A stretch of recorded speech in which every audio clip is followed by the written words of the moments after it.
Halo semuanya, dan selamat datang kembali di sesi analisis kita. Oke, malam ini saya mau kita langsung ke inti masalahnya. Lupakan sejenak soal video piring terbang yang viral, lupakan cahaya aneh di langit atau teori konspirasi alien, singkirkan itu semua. Malam ini, saya ingin Anda memakai kacamata seorang auditor forensik digital, karena kita tidak akan terdistraksi oleh apa yang terbang di angkasa. Kita akan membongkar tumpukan dokumen rahasia, formulir birokrasi, dan diagram teknis dari AARO. Ini adalah audit mendalam tentang apa yang sebenarnya sedang dibangun oleh pemerintah, tepat di atas kepala kita.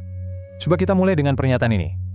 Ini diucapkan langsung oleh Dr. Joan Kozlowski, Direktur AARO yang baru, dalam sidang Senat bulan November 2024 kemarin.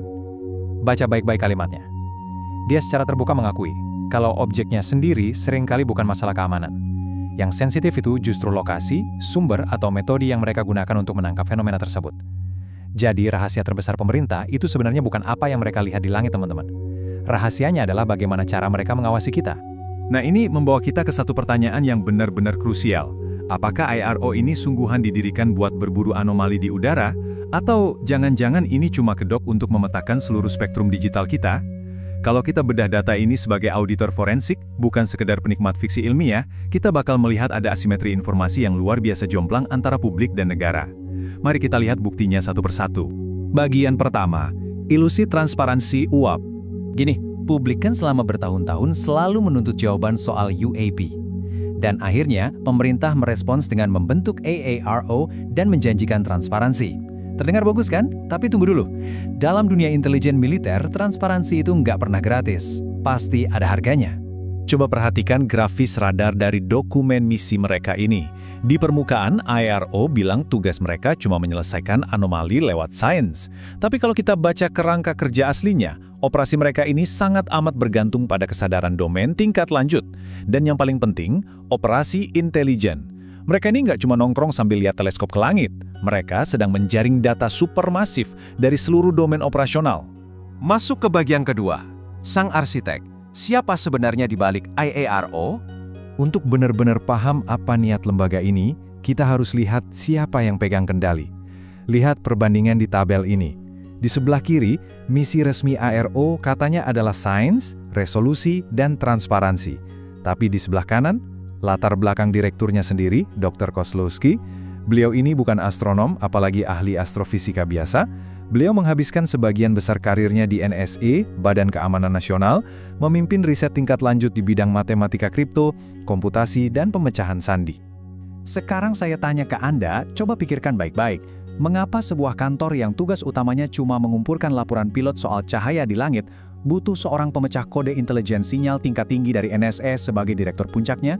Jawabannya sebenarnya sangat logis. Karena data yang mereka tangani itu jauh lebih berkaitan dengan dekripsi sinyal dan analisis big data daripada sekedar urusan aerodinamika. Bagian ketiga, anatomi jaring Gremlin. Oke, sekarang kita tinggalkan objek terbangnya, kita fokus ke perangkat kerasnya. Ini adalah diagram asli dari laporan tahunan UAP 2024 yang menunjukkan arsitektur sensor yang mereka sebut Gremlin. Sebagai auditor, saya minta Anda abaikan kamera optik atau radar 3D standar di gambar ini. Jangan lihat ke situ. Arahkan mata Anda langsung ke bagian bawah kanan, RF Spectrum Monitor, Cellular Link, dan Copper atau Fiber Link. Pertanyaannya, untuk apa sistem pemburu UFO perlu menyadap tautan seluler dan memonitor spektrum frekuensi radio di daratan? Kalau kita telusuri dokumennya, di situ tertulis secara eksplisit bahwa Gremlin bakal dikerahkan untuk apa yang disebut Pattern of Life Collection, atau pengumpulan pola kehidupan selama 90 hari. Nah, dalam bahasa intelijen, Pattern of Life itu bukan sekedar jepret foto awan. Ini adalah penyapuan masif. Mereka mengobservasi rutinitas elektronik di suatu area selama 3 bulan penuh untuk memetakan kebiasaan dan komunikasi harian kita demi membuat sebuah garis dasar operasional. Jadi kalau kita rangkum kemampuan asli Gremlin ini, fungsinya itu jauh lebih mirip alat interogasi elektromagnetik. Dengan dalih menyaring kebisingan latar belakang buat nyari uap, mereka tiba-tiba punya pembenaran teknis dan legal untuk menyedot, memetakan, dan menganalisis sinyal Wi-Fi warga sipil, jaringan seluler, sampai komunikasi lokal. Mereka ini secara harfiah sedang memompa lautan data elektronik di sekitar kita.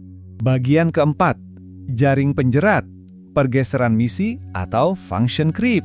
Sekarang kita masuk ke ranah birokrasinya. Kita bakal lihat bagaimana alat pelaporan publik ini pelan-pelan bermutasi jadi mesin intelijen. Lihat tangkapan layar dari formulir pelaporan UAP resmi ini. Lihat betapa rumitnya kerangka hukum yang disiapkan buat para pelapor.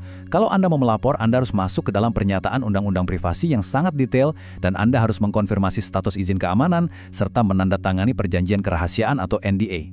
Publik mungkin mikir, oh ini cuma semacam kotak saran ilmiah buat pilot biar bisa cerita apa yang mereka lihat. Tapi realitas hukumnya beda jauh.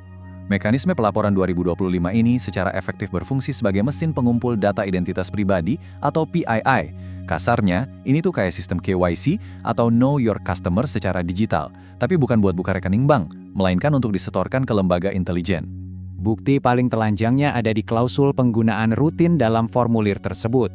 Di situ jelas tertulis kalau informasi pelapor bisa dibagikan secara rutin kepada penegak hukum federal, lokal, bahkan lembaga asing dan internasional. Dan ini yang paling krusial, untuk aktivitas kontra-intelijen.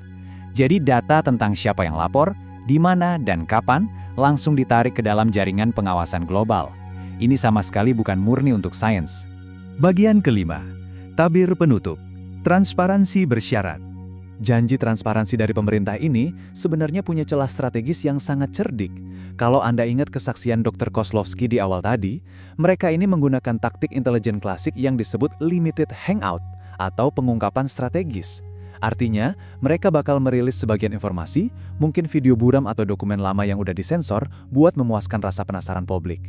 Tapi di saat yang sama, mereka tetap menyembunyikan kemampuan pengawasan yang paling sensitif. Alasannya selalu sama, untuk melindungi sumber dan metode. Intinya begini, retorika keterbukaan dari Departemen Pertahanan itu sangat penuh perhitungan. Mereka bakal ngasih tahu kita apa yang mereka lihat di langit, informasi yang memang sudah di-downgrade. Tapi sistem hukum dan klasifikasi memastikan kalau kita, publik, tidak akan pernah diizinkan tahu seberapa presisi dan seberapa dalam sensor pemerintah ini menyedot data kehidupan kita di bawah sini. Bagian ke-6, kunci enkripsi masa depan. Kalau kita gabungkan semua kepingan puzzle dari audit kita hari ini, mulai dari alat sensornya, profil personilnya, sampai celah hukumnya, kesimpulannya sangat jelas. ARAO dan sistem seperti Gremlin ini bukan sekedar alat pencari alien. Hilangkan semua narasi fiksi ilmiah itu. Yang tersisa di depan mata kita adalah sebuah operasi intelijen sinyal atau SIGINT yang luar biasa masif lintas lembaga.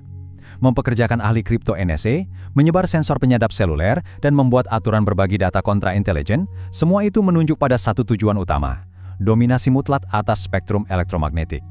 Jadi saya ingin meninggalkan Anda dengan satu pertanyaan provokatif ini.